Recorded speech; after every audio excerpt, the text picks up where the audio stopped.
नमस्कार। रेडियो रिमझिम से प्रस्तुत है स्थानीय हालचाल। पहले मुख्य हालचाल। जिलाधिकारी की अध्यक्षता में विकास समन्वय समिति की बैठक हुई, जिसमें डीडीसी के साथ सभी बीडीओ सीओ मौजूद रहे। मुख्यमंत्री के गोपालगंज आगमन को लेकर प्रशासन की तैयारी तेज। कटिया की रश्मि तिवारी को उत्तर प्रदेश के राज्यपाल ने गोल्ड मेडल देकर किया सम्मानित। ठंड के मौसम में बुजुर्गों का रखें विशेष ख्याल, स्वास्थ्य विभाग ने जारी किया निर्देश। कोविड के दूसरे डोज लेने वाले चिन्हित व्यक्तियों को स्वास्थ्य विभाग ने किया सम्मानित। स्थानीय हालचाल के इस अंक के साथ मैं अनिकेत मिश्र। अब हालचाल विस्तार से। गोपालगंज के जिलाधिकारी डॉक्टर नवल किशोर चौधरी की अध्यक्षता में आज गोपालगंज के समाहरणालय परिसर में स्थित सभागार भवन में एक बैठक की गई। इस बैठक में सभी विभागों की बिंदुवार समीक्षा की गई और विकास कार्यों की समीक्षा करते हुए कई दिशा निर्देश जारी किया गया, जिसमें कृषि विभाग के पास स्थित ट्रांसफार्मर और बिजली के तार को तुरंत बदलने का निर्देश दिया गया, जिसके वजह से वहां खतरा बना हुआ है। तो वहीं बैकुंठपुर प्रखंड में भूमि उपलब्ध नहीं होने के वजह से पावर ग्रिड का निर्माण नहीं हो पा रहा है। इसके लिए अंचलाधिकारी को भूमि उपलब्ध कराने का निर्देश दिया गया तथा सभी प्रखंड विकास पदाधिकारियों को कहा गया कि अपने अपने प्रखंड कार्यालय में 15वें वित्त आयोग के मद से 2-2 शौचालय का निर्माण करवाएं। जिले के विभिन्न प्रखंडों में नल जल की कुल 9 योजनाएं लंबित हैं, जिनको कंप्लीट करने के लिए डीडीसी महोदय के द्वारा निर्देश दिया गया और इसमें आ रही समस्याओं का निष्पादन करने के लिए अधिकारियों को निर्देशित किया गया तथा सभी विद्यालयों में भी नल जल योजना का कनेक्शन देने का निर्देश जारी किया गया। वहीं नली गली योजना के अंतर्गत जिले में 726 मामले अतिक्रमण के वजह से लंबित पाए गए, जिनको पूरा करने के लिए उप विकास आयुक्त महोदय के द्वारा सभी अंचलाधिकारियों को निर्देश दिया गया ताकि अतिक्रमण को मुक्त कराकर नली गली योजना के अधूरे कार्यों को पूरा कराया जा सके। इसी तरह से एक एक विभागों की बिंदुवार समीक्षा की गई और लंबित कार्यों को पूरा करने के लिए अधिकारियों को निर्देश दिया गया। इस बैठक में सभी प्रखंड विकास पदाधिकारी एवं सभी अंचलाधिकारी तथा उप विकास आयुक्त और अन्य वरीय पदाधिकारी मौजूद रहे।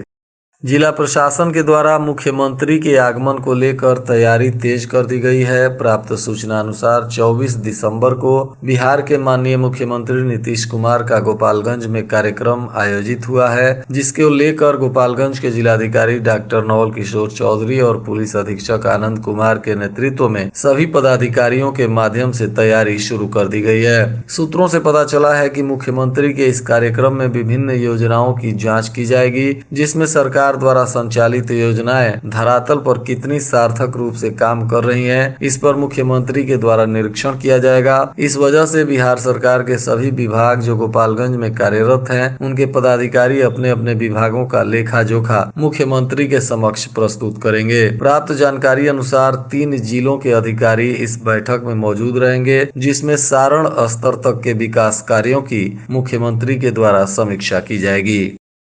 कटिया प्रखंड के अमवा निवासी रश्मि तिवारी ने मदन मोहन मालवीय प्रौद्योगिकी विश्वविद्यालय गोरखपुर से एमएससी भौतिकी विज्ञान में 90% अंक प्राप्त कर प्रखंड सहित पूरे जिले का नाम रोशन किया है, जिसके लिए उत्तर प्रदेश के राज्यपाल ने दीक्षांत समारोह के दौरान गोल्ड मेडल देकर रश्मि तिवारी को सम्मानित किया। उनको यह सम्मान मिलने के बाद उनके पूरे परिजनों और समर्थकों में खुशी की लहर दौड़ गई है। कोविड के दूसरे डोज में तेजी लाने के लिए स्वास्थ्य विभाग द्वारा नई पहल की गई है। अब लोगों द्वारा कोविड-19 का टीके का दूसरा डोज ड्यू तिथि से 7 दिनों के अंदर लेने पर उन्हें साप्ताहिक रूप से पुरस्कृत किया जा रहा है। जिला मुख्यालय समेत प्रखंडों में भी कई जगहों पर कोविड-19 टीका लगाकर लकी ड्रॉ में चिन्हित 11 विजेताओं को पुरस्कृत किया गया। पुरस्कार पाकर सभी लाभार्थी बहुत खुश हुए और अन्य लोगों को भी समय पर टीका लगाकर लकी ड्रॉ में शामिल होने और पुरस्कार जीतने के लिए जागरूक करने की बात कही गई। इसी के तहत पंचदेवरी के जमुनहा टीकाकरण केंद्र पर भी शुक्रवार को समारोह का आयोजन कर सेकेंड डोज लेने वाले 11 लोगों को स्वास्थ्य विभाग और केयर इंडिया के द्वारा संयुक्त रूप से पुरस्कृत किया गया, जिसमें पहले व्यक्ति को बम्पर अवार्ड तथा अन्य 10 लोगों को सांत्वना पुरस्कार देकर सम्मानित किया गया। ठंड लगातार बढ़ रही है और उसके साथ ही बुजुर्गों में सेहत जनित अनगिनत समस्याएं भी सर्दी के वजह से बढ़ती जा रही हैं, जिसमें खांसी, बुखार, जुखाम, रूखी त्वचा, एलर्जी जैसी सामान्य स्वास्थ्य समस्याओं के साथ सांस की परेशानी, अस्थमा या अटैक या ब्लड प्रेशर जैसी गंभीर समस्याएं भी बुजुर्गों में खास करके देखने को मिलती हैं। इससे बचकर सुरक्षित और स्वस्थ रहने के लिए बुजुर्गों को न सिर्फ अपनी दिनचर्या बल्कि आहार पर भी विशेष ख्याल रखने की आवश्यकता है। गोपालगंज के सिविल सर्जन डॉक्टर के मिश्रा ने बताया कि ठंड बढ़ने के कारण बुजुर्गों में रक्तचाप का बढ़ना सामान्य हो जाता है। रक्तचाप बढ़ने से हृदयाघात व स्ट्रोक की संभावनाएं बढ़ जाती हैं। उम्र ज्यादा हो जाने के कारण बीमारी से लड़ने की शारीरिक क्षमता कम हो जाती है और ठंड का सीधा असर बुजुर्गों के शरीर पर पड़ता है। इसलिए ठंड के मौसम में बुजुर्गों का विशेष ख्याल रखें और चिकित्सकों के परामर्श के अनुसार बुजुर्गों की दिनचर्या तय करें। आज जिले की अलग अलग हुई सड़क दुर्घटनाओं में 2 लोग गंभीर रूप से घायल हो गए हैं, जिसमें भोरे कटिया मुख्य मार्ग पर बोलेरो के धक्के से एक बाइक सवार नगीना राय घायल हो गए, जिनका इलाज स्थानीय अस्पताल में करवाया गया। तो वहीं सिधवलिया बाजार में पिकअप के ठोकर से एक बाइक सवार इशहाक अंसारी घायल हो गए। इनका भी सरकारी अस्पताल में इलाज चल रहा है। बरौली के माधोपुर गिरी टोला गांव में स्थित विजय दिवस के अवसर पर सम्मान समारोह का आयोजन किया गया, जिसमें कार्यक्रम में सेना के रिटायर जवानों को मिठाई खिलाने के बाद फूल माला पहनाकर उन्हें सम्मानित किया गया। वक्ताओं ने भारतीय वीर सपूतों के शौर्य व पराक्रम को याद किया। कार्यक्रम में फौजी मोहम्मद डी नियाज, देवेंद्र गिरी समेत कई को सम्मानित किया गया। इस दौरान मौजूद सभी बुद्धिजीवी लोगों ने वीर सपूतों की शौर्य गाथा को अपने बच्चों को भी सुनाने का परामर्श दिया। उत्पाद विभाग की पुलिस ने चेक पोस्ट के पास वाहन जांच करते समय बथना कुटी के बरनैया के नजदीक 45 कार्टून देशी शराब से भरी एक लग्जरी कार को जब्त किया, जिसका चालक पुलिस को देखकर फरार होने में कामयाब रहा। उत्पाद पुलिस के द्वारा कार और शराब को जब्त कर लिया गया है और अज्ञात तस्कर के विरुद्ध उत्पाद अधिनियम के तहत मामला दर्ज कर आगे की कानूनी कार्रवाई की जा रही है।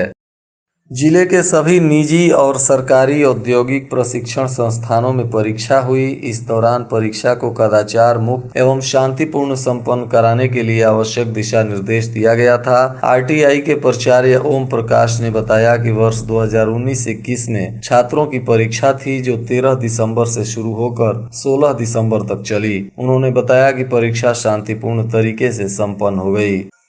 गोपालगंज सदर अस्पताल में दिव्यांग जनों का जांच शिविर शुक्रवार को लगाया गया था, जिसमें बहुत सारे दिव्यांग जनों की मेडिकल जांच की गई और अब इसी के आधार पर दिव्यांग जनों को सर्टिफिकेट जारी किया जाएगा। इसके लिए स्वास्थ्य विभाग द्वारा एक टीम का गठन किया गया था, जिसमें डॉक्टर अमर कुमार, डॉक्टर सुजीत कुमार और डॉक्टर भूलन कुमार शामिल थे तथा डॉक्टर शैलेंद्र कुमार भी उपस्थित रहे। इस दौरान मौके पर मौजूद डॉक्टरों के द्वारा कुल 68 दिव्यांग जनों का मेडिकल फिटनेस टेस्ट किया गया। कटिया थाने की पुलिस ने गुरुवार को इंद्रपट्टी गांव के समीप प्रेस लिखी एक बाइक के डिक्की से 40 बोतल देशी शराब बरामद किया है, जबकि बाइक का चालक गाड़ी छोड़कर फरार हो गया। बताया जा रहा है कि बगही पिकेट प्रभारी विनोद ठाकुर पुलिस बल के साथ क्षेत्र में घूम रहे थे। इसी दौरान इंद्रपट्टी गांव के समीप पहुंचे तभी सामने से प्रेस लिखी एक मोटरसाइकिल आ रही थी, जिसके बाद पुलिस को देखकर मोटरसाइकिल सवार गाड़ी छोड़कर फरार हो गया। पुलिस ने जब गाड़ी की डिक्की की तलाशी ली तो उसमें से 40 बोतल बंटी बबली शराब बरामद किया। पुलिस ने शराब एवं मोटरसाइकिल को जब्त कर लिया है तथा तस्कर की पहचान करने में पुलिस जुटी हुई है। कटिया पुलिस ने शराब के नशे में धूत 4 नशेड़ियों को गिरफ्तार कर जेल भेज दिया। गिरफ्तार चारों कटिया थाना क्षेत्र के रामदास बगही गांव निवासी राजेश माझी, राहुल कुमार राम, अपुल राम और पड़रिया गांव निवासी धूमन यादव बताए जा रहे हैं। इन चारों पर पुलिस ने उत्पाद अधिनियम के तहत मामला दर्ज कर इन्हें न्यायिक हिरासत में जेल भेज दिया है। विजयपुर थाना क्षेत्र के कौला चक के नोना पाकर गांव में राजेंद्र यादव के पुत्र चंदन यादव के घर उत्तर प्रदेश की पुलिस ने इश्तेहार चिपकाया है। दरअसल चंदन यादव पर उत्तर प्रदेश के सहारनपुर जिले में एक महिला से उत्पीड़न एवं अनुसूचित जाति प्रताड़ना के मामले में प्राथमिकी दर्ज है, जिसके बाद न्यायालय द्वारा चंदन यादव को लगातार नोटिस दिया जा रहा है। उसके बाद भी आरोपी हाजिर नहीं हो रहा है, जिसके बाद उत्तर प्रदेश पुलिस ने उसके घर पर आकर इश्तेहार चिपकाया है। बिजली विभाग भी अपने बकायेदारों के खिलाफ लगातार अभियान चला रहा है। इसी में शुक्रवार को भोरे के 4 बड़े बिजली के बकायेदारों का कनेक्शन काट दिया गया और उन पर आगे की कानूनी कार्रवाई की जा रही है, जिसके वजह से बिजली बिल रखने वालों में हड़कंप मचा हुआ है। नगर थाना क्षेत्र के चैन पट्टी में उत्पाद विभाग की पुलिस ने छापेमारी करते हुए 2 शराब तस्करों को गिरफ्तार किया। ये दोनों तस्कर स्कूटी मोटरसाइकिल में शराब भरकर होम डिलीवरी के लिए जा रहे थे, तभी पुलिस ने वाहन जांच करते समय इन दोनों को गिरफ्तार कर लिया। इन दोनों के पास से विदेशी शराब पुलिस को मिली है। गिरफ्तार दोनों तस्कर रितेश कुमार सिन्हा और मिक्कू कुमार बताए जा रहे हैं। ये दोनों सरिया वार्ड नंबर 1 के रहने वाले हैं। इन दोनों आरोपियों पर उत्पाद अधिनियम के तहत मामला दर्ज कर पुलिस ने इन्हें न्यायिक हिरासत में जेल भेज दिया है। और गोपालगंज में आज के मौसम का तापमान न्यूनतम 11 डिग्री सेल्सियस और अधिकतम 24 डिग्री सेल्सियस रहने की संभावना है। अंत में मुख्य हालचाल एक बार फिर। जिलाधिकारी की अध्यक्षता में विकास समन्वय समिति की बैठक हुई, जिसमें डीडीसी के साथ सभी बीडीओ सीओ मौजूद रहे। मुख्यमंत्री के गोपालगंज आगमन को लेकर प्रशासन की तैयारी तेज। कटिया की रश्मि तिवारी को उत्तर प्रदेश के राज्यपाल ने गोल्ड मेडल देकर किया सम्मानित। ठंड के मौसम में बुजुर्गों का रखें विशेष ख्याल, स्वास्थ्य विभाग ने जारी किया निर्देश। कोविड के दूसरे डोज लेने वाले चिन्हित व्यक्तियों को स्वास्थ्य विभाग ने किया सम्मानित। इसके साथ ही रेडियो रिमझिम से प्रसारित स्थानीय हालचाल का यह अंक समाप्त हुआ। नमस्कार।